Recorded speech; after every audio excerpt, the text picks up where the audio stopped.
तमिलनाडु की खूबसूरती में चार चांद लगाए। एक और धरोहर के बारे में आज आपसे जानकारी साझा करती हूँ। चेन्नई का एक शहर है मलयापुर और वहाँ पर एक खूबसूरत सा मंदिर है कपालीश्वर महादेव। कोई आम मंदिर नहीं है। 12 ज्योतिर्लिंगों के बाद जिसकी विधिवत पूजा होती है, जिसकी बहुत ज़्यादा मान्यता है, जिसको 13वां ज्योतिर्लिंग भी कह सकते हो, उसी को कपालेश्वर महादेव का नाम दिया गया है। जैसे ही मंदिर परिसर के बाहर आप पहुंचते हैं, एक रंग बिरंगी सुंदर सा बाजार, मूर्तियों का सजा हुआ, देवी देवताओं की मूर्तियां, एक से एक खूबसूरत कलाकृतियां आपको एक नई ही दुनिया में ले जाती हैं। इतने खूबसूरत खूबसूरत रंग वहाँ पे लगे हुए हैं उनमें। हर मूर्ति को देखकर आपका मन करता है कि हम इसको भी अपने घर ले जाएं। कहीं लेटे हुए भगवान विष्णु जी हैं, कहीं माता पार्वती हैं, कहीं भोलेनाथ हैं, कहीं गौ माता है, कहीं लक्ष्मी जी हैं, सरस्वती जी हैं, नंदी जी हैं, कान्हा जी हैं, एक से बढ़कर एक खूबसूरत जो अपनी तरफ आपका ध्यान लाती हैं। ये मंदिर भगवान शिव और पार्वती जी को समर्पित है। यहाँ पार्वती की जो पूजा है वो करपांग बल के नाम से की जाती है। और इस मंदिर का जो नाम है उसको जैसे ना कपलम और ईश्वरर ऐसे मिक्स करके इसका नाम पड़ा हुआ है। जैसे कपलम है उसका मतलब होता है सिर, जबकि ईश्वर तो भगवान को ही, शिव को ही कहा जाता है। तो हिंदू पौराणिक कथाओं में कहते हैं कि एक बार क्या हुआ था, भगवान ब्रह्मा और शिव जी जो थे माउंट कैलाश की चोटी पर मिले, परंतु भगवान जो ब्रह्मा थे ना, उन्होंने शिव जी की श्रेष्ठता को पहचाना नहीं। इससे जब भगवान शिव थोड़े से गुस्सा हो गए और उन्होंने ब्रह्मा जी का सिर पकड़कर खींच दिया। और इस गलती को सुधारने के लिए ही भगवान ब्रह्मा जी जो थे वो मलयापुर आए और यहाँ उन्होंने शिवलिंग की स्थापना की। तमिलनाडु के जो मंदिर मैंने आपको पहले भी दिखाए हैं, उन्हीं बाकी मंदिरों की तरह ये जो मंदिर है ये भी द्रविड़ कला शैली का ही एक उत्कृष्ट उदाहरण आप इसको कह सकते हो। और ये भी आज का नहीं है। इसका निर्माण भी करीब करीब 7वीं शताब्दी के आसपास पल्लव राजाओं ने ही कराया था। और इसकी जो वास्तुशिल्प है वो द्रविड़ कला शैली से तो मिलती जुलती है ही। कहते हैं कि ये मंदिर जो है मूल स्थान पर ही बना हुआ है। दक्षिण के मंदिरों की ये खासियत है कि यहाँ पर ये गोपुरम बनाए जाते हैं। ये जो ऊंचा ऊंचा आप देख रहे हो इसको गोपुरम कहा जाता है। और जो कपालेश्वर मंदिर का गोपुरम है वो करीब करीब 120 फुट ऊंचा है। और इसमें दो गोपुरम बनाए गए हैं, एक जाने वाले रास्ते पर और एक बाहर निकलने वाले रास्ते पर। ये मंदिर का अंदर का परिसर है जिसको आप देख सकते हो। ये बहुत ही प्राचीन बना हुआ है।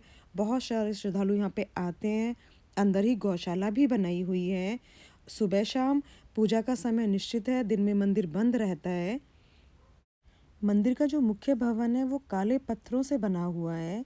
और जैसा मैंने आपको पहले भी बताया कि इस कपालेश्वर महादेव मंदिर को 12 ज्योतिर्लिंगों के बाद सबसे श्रेष्ठ माना जाता है। भगवान शिव के साथ साथ माता पार्वती की भी पूजा की जाती है।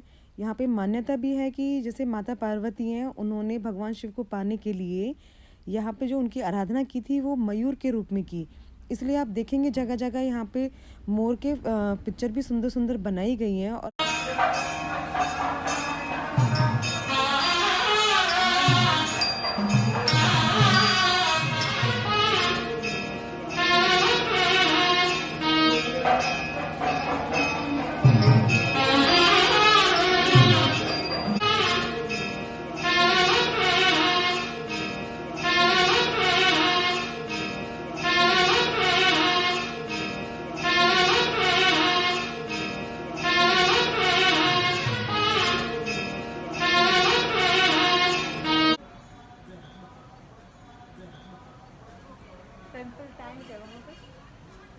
कहते हैं कि शायद क्योंकि मोर का शायद तमिल में जो नाम है वो माइल है, इसलिए इस जगह का नाम भी मलयापुर पड़ा।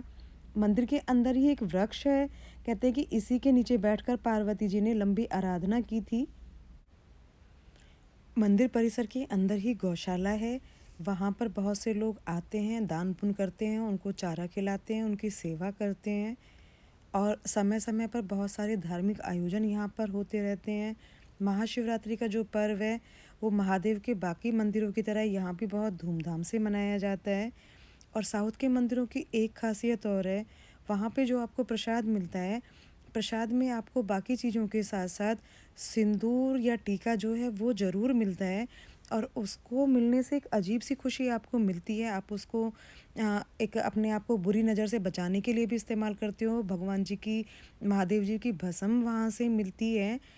और साथ में जो वहाँ से इस मंदिर से मुझे मिला, जो बाकी मंदिरों में नहीं मिलता है, सुंदर-सुंदर कलरफुल फूल भी मिलते हैं, जिनको शायद हम अपने बालों में लगा लेते हैं, इस्तेमाल करते हैं गजरे की तरह, क्योंकि साउथ में तो वैसे भी गजरा बहुत ज़्यादा प्रचलन में है। तो कहीं न कहीं इस मंदिर की यात्रा बहुत ही सुखद रही हमारे लिए। वापसी में आते हुए उसी मार्केट से हमने भी एक प्यारी सी माता रानी की तस्वीर ली और अपने घर आकर उसको सजाया। आपको भी जब कभी चेन्नई जाने का मौका मिले, तमिलनाडु के मंदिरों में जाने का मौका मिले, तो एक बार कपालेश्वर महादेव ज़रूर जाइएगा। आपको भी वहाँ जाकर बहुत अच्छा लगेगा। भगवान महादेव, माता पार्वती की जी के दर्शन अवश्य करिएगा।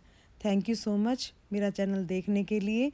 लाइक कीजिए, सब्सक्राइब कीजिए, कमेंट कीजिए। Thank you so much.